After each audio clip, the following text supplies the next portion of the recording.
Good evening once again, and welcome to the Monday Review Show, coming to you on a Tuesday.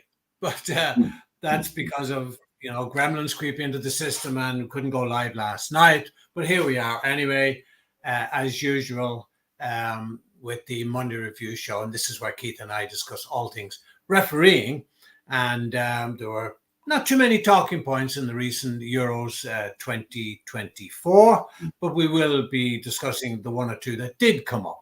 Now, as usual, we do go out on Facebook and we go out on YouTube.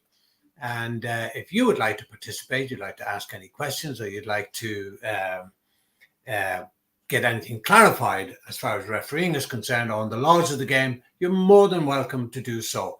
There's a little thing on the bottom right-hand side of your screen. You can just swipe across and come in with your questions or comments or whatever you'd just like to make, I'd like to say something.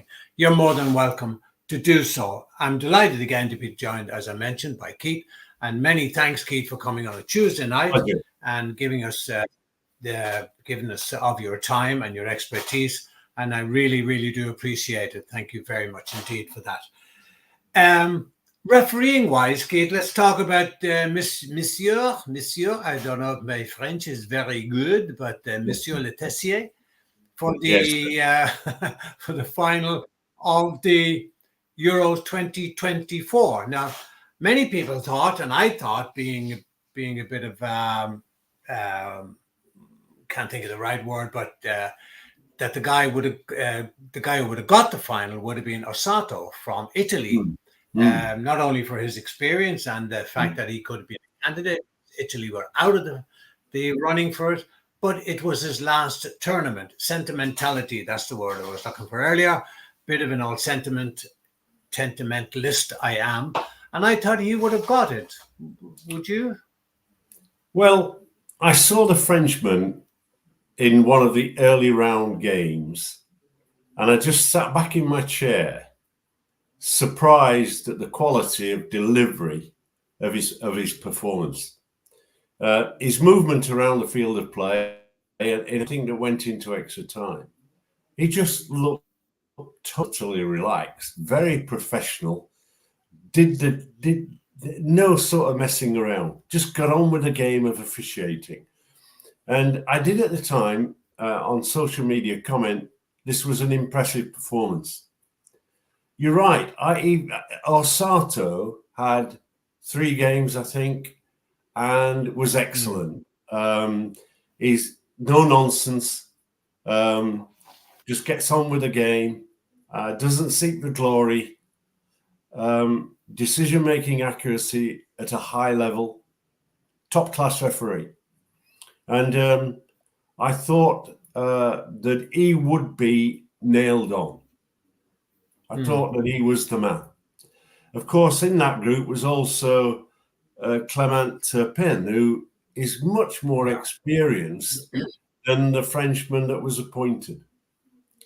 So I think we've seen in this tournament some pretty good officiating. I've been impressed with the levels of fitness. I guess that is through someone I know, Dr. Werner Helsen, who is the man in control of the fitness of referees across Europe. He's done work with FIFA.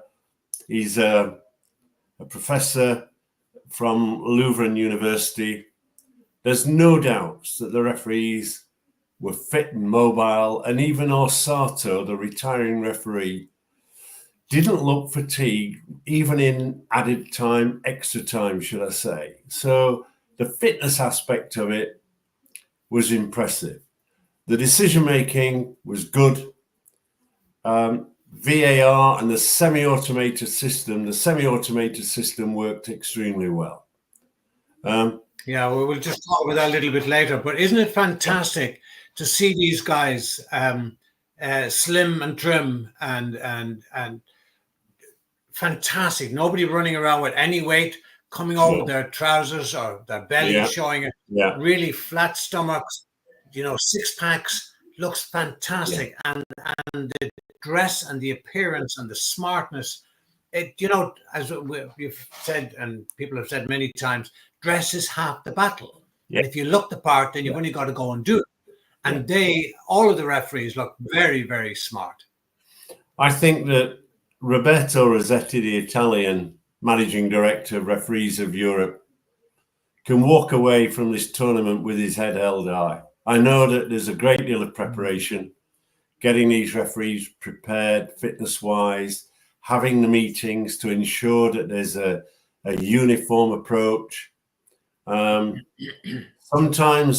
you know, after the programs that we discuss at PGMOL level and the fiasco that we've seen with VAR, I just sat back and watched some excellent refereeing.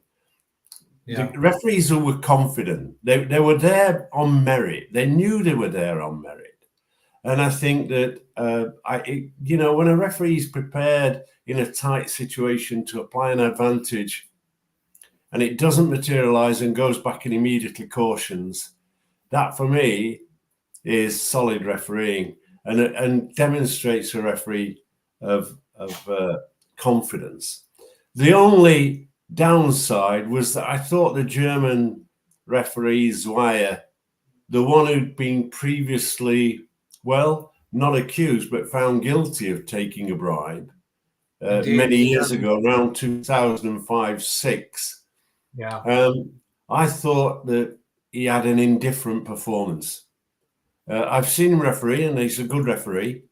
And he's, you know, he's left his troubles behind. I'm quite clear there's a mental block here with me, because any referee that takes 1 penny of a bribe should never referee again. So I'm coming in from that angle. You know, integrity is at the forefront of refereeing, and so for me, okay, you can say, well, he's got rid of his demons and he brought the, you know, he helped to expose the referee, the German referee who was in fact suspended for life from refereeing. Yeah. You know, I think that that was the only negative for me. I wouldn't have selected him. It's as simple as that. I have to agree with you 100% as far as suspension or expulsion completely from any form of refereeing, be it senior level, international, or even at lower levels. Absolutely. And I mean, he was suspended, so he got a sentence in criminal in the criminal context. He got a sentence for match fixing, being involved, being associated, being guilty by association, whatever. He was there and found guilty and got maybe a slap on the wrist, but it was a sentence. And I agree with you 110%. Any referee in any sport whatsoever, referee, umpire, call them what you like, if they're involved in any situation where they have any influence, negative or positive, on any match, be it soccer, be it baseball, be it basketball, be it whatever, should never, ever be allowed to officiate again. And unless you keep that cleanness, if you like, and we have to be squeaky clean in this game because we're making decisions that will affect one team or the other. And we have to be seen to be squeaky clean. Sure. And if we're not, and if some guys are not, then they should be absolutely kicked out completely. 100%. Sure. Yeah. The semi-automated offside was absolutely fantastic. Now, I know there's a lot involved and you're very much up to date on this. Would you like to run through the whole ins and outs of it? Yeah, if we take the current system that's being used in the Premier League as an example, they're using broadcast cameras. And the speed of those cameras is always inadequate. You know, I've talked about this in the past, that having been involved in goal line technology, we knew that we had to move to cameras of 500 frames per second and 7 cameras around each goal to determine the ball over the line. That's how intense the filming is and the equipment. What the semi-automated system does is it uses its own bank of cameras. So first of all, inside the stadium, there's cameras installed specifically for the semi-automated system. What those cameras do is they focus on each individual player. And there's the use of AI, artificial intelligence. On each player, there's 29 datum points. These are areas where a player can be judged to be in an offside position. So they are accurately measuring the player and the position. And they're doing that through the system, which records that position of that player at a speed of 50 times a second. 50 times a second. Wow. So using artificial intelligence, you're getting real accuracy on the decision. There's no drawing of lines. There's no guessing.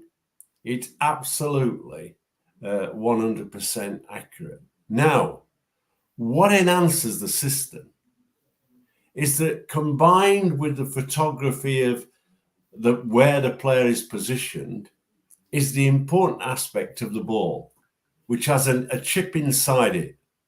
It's almost got a sensory situation on the outer circumference of the ball. As a result of that, with the chip, it immediately, when that ball is kicked, it immediately sends a signal in the AI system. This is the position of the players at the time the ball was kicked. Now, that's what doesn't happen in the operation of the PGMOL one, the Hawkeye system. So this is, I think, Hisense. It's a Chinese company and the Chinese, I think, generally from the noises I'm hearing, are ahead of us in Western Europe in terms of AI. So the combination of the in-house cameras that are calibrated, the artificial intelligence, and these datum points on every player means that you've got an accurate decision that the player is in an offside position, and that is all. It is not judging whether there's been interfering with an opponent, gaining an advantage, or interfering with play. It's not judging that, and that is why it's semi-automated, because the VAR, or in this case the AVAR, has to determine is that those other aspects of law, gaining an advantage, interfering with play, interfering with an opponent, has that taken place? So we get a very quick, it's like is in an offside position. So let me put my spectator hat on, Keith. Yes. How quickly can a decision be arrived at as to whether a player's offside or not offside? The system generates, on average, at close to a 30-second improvement in the time, in the speed it takes to give the answer under, if you like, in relation to or in comparison with the system that we use in the Premier League. So it is very quick, and we've seen those decisions, and I think we may have seen one in the final where an offside decision was judged, and it was almost instant. He's not offside, the decision, or he's offside, and everybody's saying no, he was onside, I think, and everybody's saying, well, he looked offside, and that is the difference with this system, because it's got chip in the ball and it's got an accurate recording system. It's going to be introduced into the Premier League, and but it's going to be in, I think, more towards October November, because they've obviously got to acquire the product, and they've got to have it installed, and then you've got to calibrate it, and the VAR operators have got to use it. But when we go back to this Euro, I think it's the English VAR, Stuart Atwell, that caused some concern about his lack of involvement in terms of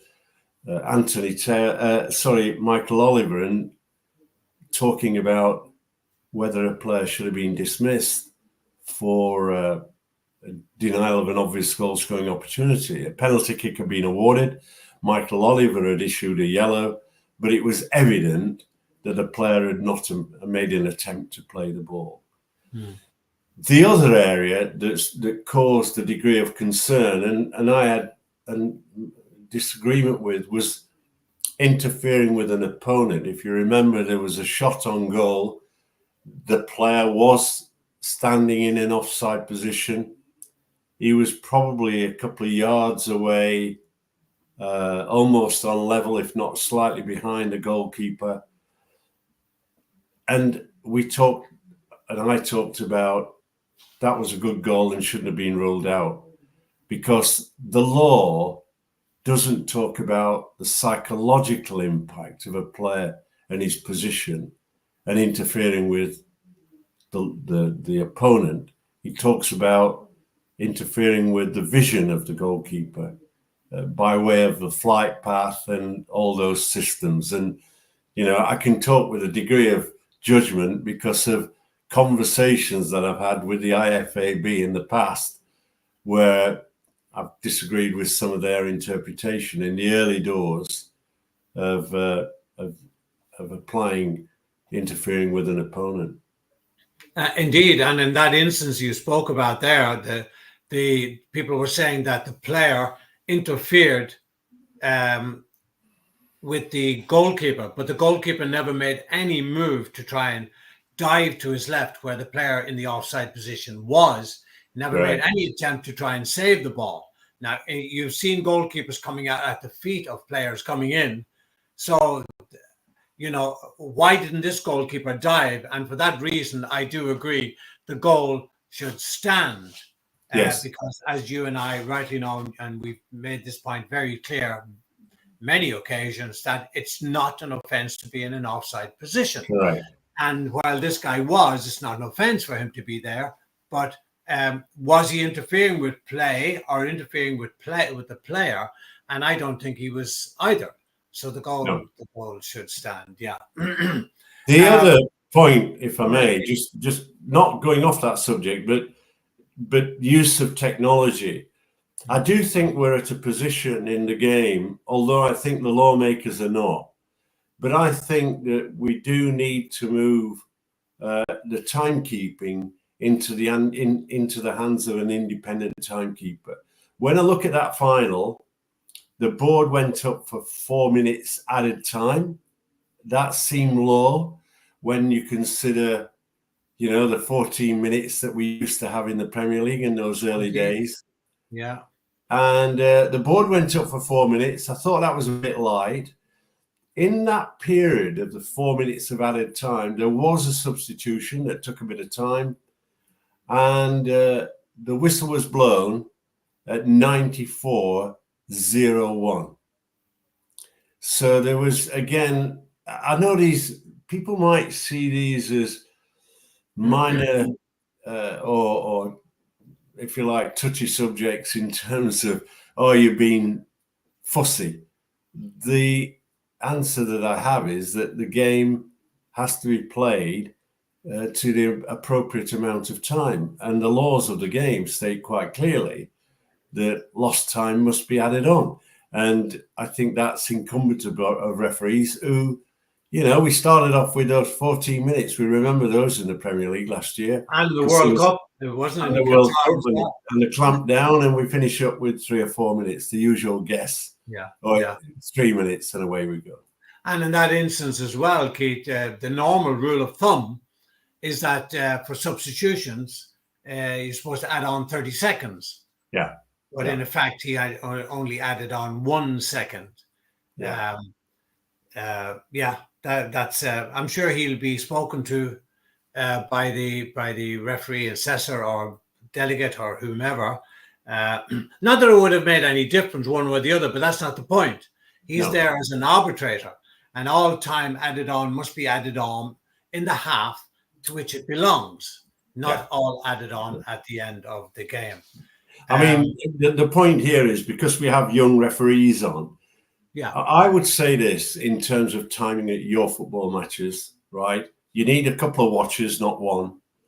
And don't hand the assessor, if he's at the game, the opportunity to criticise your decision, because he will have a stopwatch and he will be watching carefully and making notes of lost time. And therefore, don't expose yourself to having or being criticised and losing perhaps a mark or two from the assessor because you've not kept the appropriate length of time. Yeah, because it could affect your promotion. Yes. To the next level. Absolutely. Yeah. The Premier League it kicks off on the 17th of August. Well, that's the official day. That's Saturday, the 17th of August. As far as I can remember, there is a game on the 16th, on the Friday, but it does kick off on that weekend. When do you think the referees for the Premier League, are they already in training? Are they already in seminars?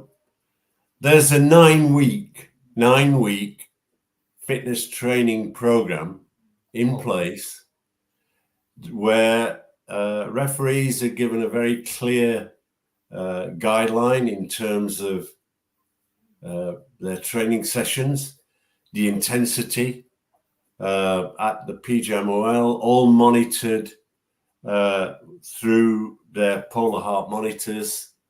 And when they've completed, if they're at home and they've completed that session, then they download it and send it to Simon Breivik, who's the head of training at the PGMOL.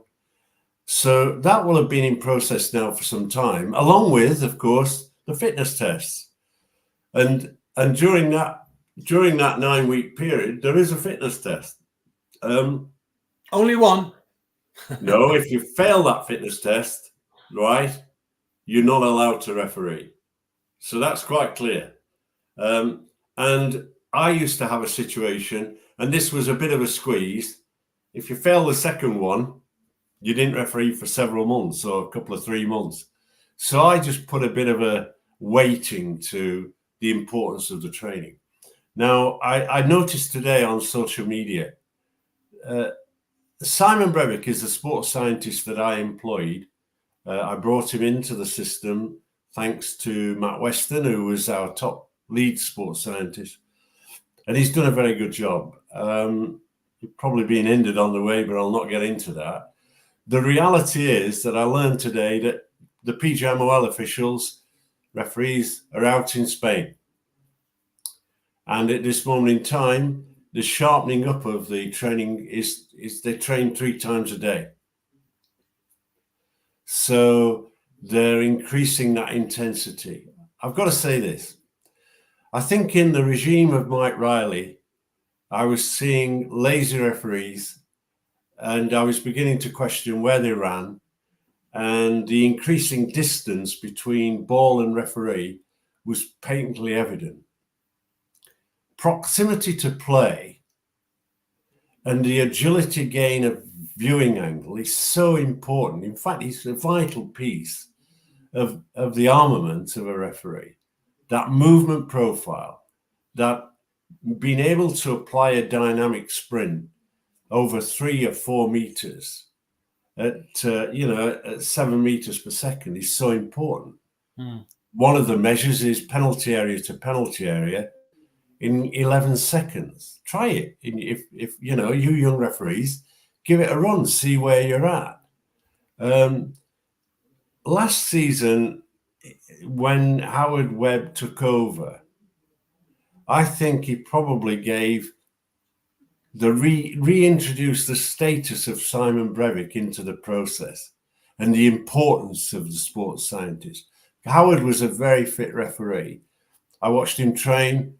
prior to the World Cup going to Africa, I reminded him about altitude and the difficulty that some referees have to face out there, and he prepared for that in oxygen deck training. That's when you put a nose piece on and a pipe in your mouth, and the oxygen stops for a period, or it slows down, and all those sort of things.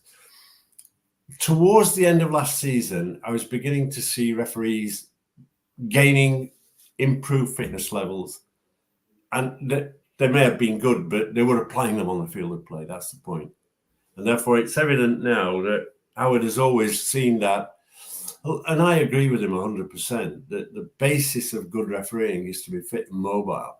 And one of the things we've seen in Europe, as we've already mentioned this evening, is how slim these guys are, how mobile they are. They look athletic. Yeah, absolutely. And you've got to look at some of the Premier League referees, and they don't look the same. And when I look at the age profile, they're not the same. You know, we've got referees over 50, the PGMOL. You know, when we look at, I think Anthony Taylor now is 45. I think the FIFA have loosened off the retiring age for international referees. So he may get another season. I don't know. He may get a couple. But, you know, that's how FIFA range, if you like, look at very, very much the refereeing structure within this country. We've got to have churn in the Premier League. The retirement age used to be 47. Is it still like that for FIFA? Do you know? No, I think well, in my era it was 45. It squeezed a little bit. In England at that time it was 48. Then I was one of the first referees, along with a couple more, that went to 50. And I determined that I was going to retire at 50 because I'm saying this is a young man's game.